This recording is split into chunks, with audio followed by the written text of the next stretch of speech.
Welcome back, boys and girls, to another exciting TheKillerNacho Wi-Fi battle, and this time I have a battle against one of my favorite all-around dudes from my, Discord and YouTube and Twitch, and another YouTuber in his own right, Sharpedo43. He's a member of the NGDL, and this is an all-around awesome dude, and we are having a UU match that we had on my stream the other day, so let's go ahead and get into it. For once, he's not bringing that signature Mega Sharpedo. Instead, he looks to be bringing Mega Pidgeot, so that's going to be interesting. I decided just to leave a Seismitoad. I would like to get Stealth Rocks up early. I know that he does have the Tentacruel that can Rapid Spin them away, but, yeah, I'm hoping that whatever he goes into will be able to not match up against Seismitoad. Unfortunately, he goes to Mega Pidgeot, or Pidgeot, or whatever you really want to call it, but, yeah, this is really not good. Actually, I don't really have anything for Mega Pidgeot on this team. It's actually a major problem for me, because I'm actually kind of weak to flying moves on this team, which is something that tends to happen occasionally when you just throw together teams on the spot. But, whatever. I am going to go ahead and just set up my rocks with my Seismitoad, and I'm like, well, I don't even know what to do. I'm just going to go to my Crobat, because Crobat actually outspeeds this guy. So I'm like, okay, I'm not probably going to take a Hurricane too well, but I expect to maybe take one, and I do, so, and that's good. Yeah, oh, no confusion either, so that's always nice, and I'm like, you know what, I'm just going to Roost.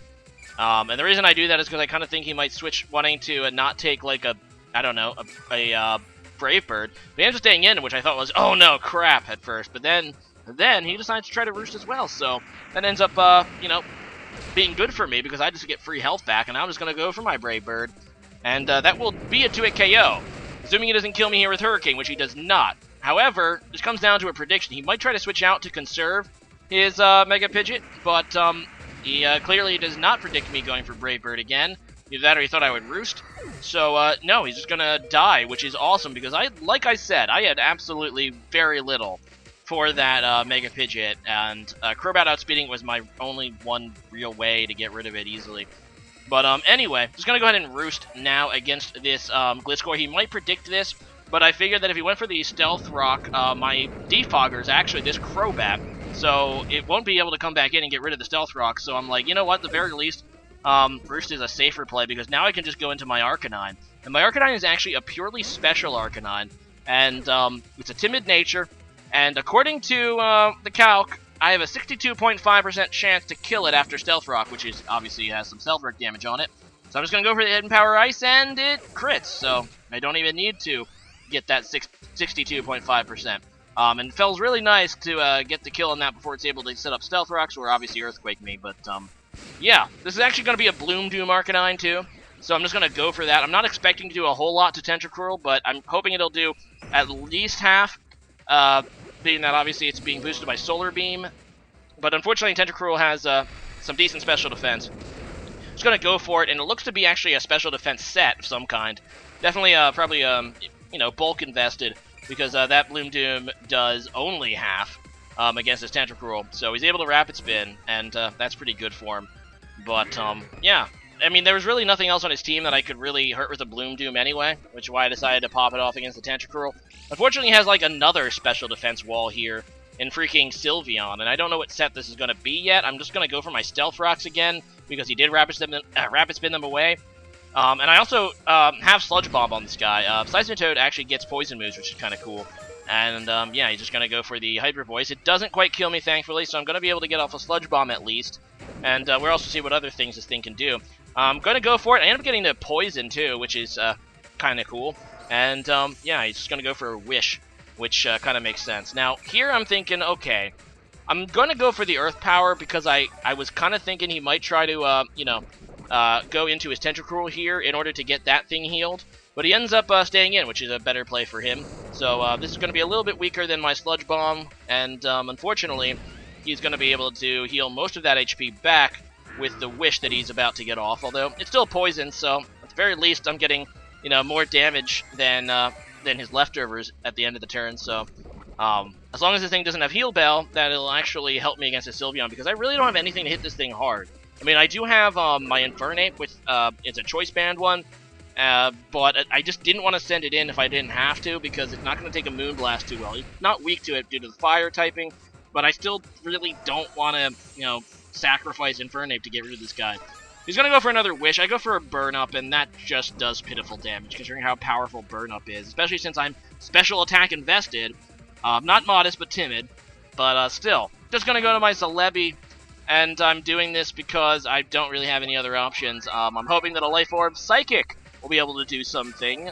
Probably not much, but at the very least I can get some Spadef drops. Special defense drops, that is. So that's what I'm kind of hoping for. I'm just going to go for it and maybe try to stall his PP with Wish. I don't even know what Wish's PP is. But no, he's going to go for a Hyper Voice, and that's going to cripple my Celebi. My Celebi does have reliable recovery on it as well. I do have Recover on this Celebi. Actually, I had no idea what the Celebi's even supposed to do. I probably should make a new set, but yeah. I'm just going to go for another Psychic. And I do get the Special Defense drop, which is nice. He did go for the Wish this turn. And I'm thinking about it. I know that I've seen 3 moves from this Sylveon. We did see the, obviously the, Heal Bell. We've seen Moonblast. I'm thinking he probably does have Protect to pair with Wish. So this is a perfect opportunity for me just to recover. So obviously we'll both get healed. And he still has the Special Defense drop on him. So he'll be forced to switch. Unfortunately, I'm kind of stupid up here. I go for another Psychic, even though he has a Alolan Muck, which he can just go into. It's a Dark type, and it doesn't do anything. I probably should have tried to predict this switch, considering it was pretty obvious he wasn't staying in with a Special Defense drop. But now I'm pretty much forced to try to switch out against this Muck, and of course he's going to carry Pursuit and go for it, and thankfully Celebi doesn't quite die. And he gets a pointless Poison, which is funny. That's pointless, by the way, because I obviously have Natural Cure, and I'm switching out. So that's, yeah, just immediately goes away. But I'm just going to go to my Arcanine. I do have the Intimidate, so that's going to lower that thing's attack. I'm going to go straight into my Infernape, though, because I'm anticipating a switch here into Sylveon. And at this point, I'm like, I really have nothing to do to Sylveon. I have to go for that, you know, Choice-Banded Fire Punch. Obviously, I have the Iron Fist ability, so it's going to boost the power punching moves. And Fire Punch is my strongest move on this Infernape, so I'm just going to go for it. He's going to go for the Protect. And that's pretty much obvious. He just wants extra leftovers recovery. And we're going to see how much damage this does. I'm hoping to maybe have it be a 2-hit KO. And it looks to be a solid 2-hit KO. Well, maybe not solid, because he still has leftovers, and he can still protect once more. But that definitely did solidly over half, if I, looked at that correctly.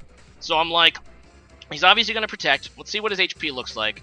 And looking at that, he's slightly above half. And I'm like, that looks about how much my Fire Punch did. I still think there's a 2-hit KO. I'm just going to go for it. And he survives with, I don't even know how much HP, but it looks obviously like 1 HP. So that sucks. I did lower him to a point that he can't switch back in due to Stealth Rocks, although I think if he protects one more time, he can. But I'm just going to go into Celebi and try to kill this guy. I go for the Ancient Power. And I have no idea why I have Ancient Power on the Celebi. I have a feeling the Celebi was, I have no idea why I have it, but it ends up killing it, and I don't have to, risk going for, like, the Psychic, which he could have went into Muck for. He still has the Tentacruel, so he could have gotten rid of Stealth Rocks, too. But, no, I'm just going to go for a Leaf Storm and die. It's my strongest move against this thing, even with the Resistance, so I'm just going to go for it to get as much damage on the Muck as possible. And, yeah, I don't have to, I mean, I thought he was just going to Pursuit, because why not? But instead he Poison Jabs. I'm like, okay. So in comes my Haxorus, and I was kind of saving this guy for last, but I really can't afford going for a Dragon Dance, because he still has Scizor, so that obviously has priority, and I don't want to take, damage from this Muck. Plus, I know that Earthquake should be enough to take this thing out. So in comes Scizor, and yeah, this is now a 2-on-2 battle here between my Haxorus and my Arcanine and his Scizor and his Tentacruel. So obviously his Tentacruel matches up really well against my Arcanine, but my Arcanine matches really up well against his Scizor. Meanwhile, my Haxorus has Earthquake, so I can definitely kill the Tentacruel. So it's kind of like, it's definitely going to be a chess match here as we try to get a favorable matchup. So, yeah, my Arcanine obviously scares away the Scizor. I go into my Haxorus now and get the, Mold Breaker. He's going to go for the Scald. If he burned me, that would be terrible. Thankfully, it does not happen. And I can just go for an Earthquake here. And like I said, I don't want to set up because I still don't know what set the Scizor is. Now, this Choice Bandit can do a lot of damage with Bullet Punch. So, I kind of don't really want to risk it. So I'm just going to go for the Earthquake against this Scizor. And I see it's going to maybe 2-hit KO this thing. So I'm like, I don't know. I don't want to risk it being Choice Bandit, because that's what I'm thinking right now, is it's definitely Choice Bandit. So I'm going to go to my Arcanine. Like I said, I don't see leftovers or anything. I have no idea what its item actually is. And he just goes for a Roost. So I was kind of thinking worst case scenario was going to U-turn. But it ended up having Roost, so it's not. Maybe it's a Z move, Scissor. I have no idea. But it's definitely not choice band, so that's good because I don't think I think that means that you can't really hurt Haxorus that much. So I'm going to actually go into Haxorus here. I'm going to try to make the prediction here, and I get it. I do get his switch into Tentacruel, so that's awesome. So I have this matchup again, so I can just go for another Earthquake. So that's what I'm going to do. I probably should have Dragon Danced here, but I didn't want to risk him scalding again, so I just go for another Earthquake. And looking at the damage the first time, I'm thinking that it should be able to 2-hit KO this Scizor. So that's what I'm kind of hoping for. So I go for it, and I'm like, okay, that looks like maybe a 2-hit KO. So I'm just going to go for it. He goes for the Bullet Punch. That is definitely not banded damage, thankfully, because that would have killed me at this rate. I'm just going to go for another Earthquake, and it survives again with a sliver of health. He survives another hit with just a sliver of health. And I'm a little salty about that, but I'm going to go into Arcanine and get the Intimidate. And it really comes down to this. He's going to actually predict me staying into Haxorus here. So, obviously, that does nothing to Arcanine. And he has to withdraw. Now, the interesting thing about him withdrawing there with that amount of HP is that he is not able to come back in unless this Tentacruel can go off a Rapid Spin. So I go for a Burnout. Unfortunately, that gets rid of my Fire typing, so he can actually Scald and Burn me. Not that it really matters, which should just be weird. But, no, I decided to switch into Haxorus. He's going to go for the Scald here, which will kill my Haxorus. I was actually predicting him to go for the Rapid Spin in order to get back into Scizor, so I'm like, oh, well, that's kind of cool. But I don't want to risk burning up here, because if I burn up against the Tentacruel to kill it, then obviously I won't have my Fire typing and thus the resistance against the Scizor, and additionally, I won't be able to use burn up again. So I'm going to go ahead and hard cast Solar Beam, because my only other attacking move is Hidden Power Ice. I carry, my last move is, what is it? The healing move, Morning Sun. But this is like one of the few times you'll ever see that hard casting Solar Beam actually makes sense. Because it will kill the Scizor if it comes in, it's going to kill the Tentacruel, which is awesome. He did get off the Rapid Spin, but I still have my Fire typing intact, so I can just go for a burn up here and take this guy out. So, good game there, my friend Sharpedo43. Always excellent, always, interesting. And actually, it was just a really long battle, and it's kind of funny, like a third of that battle was just between two Pokemon, which I don't think I've ever really had before. So, yeah, leave a comment about this question of the day.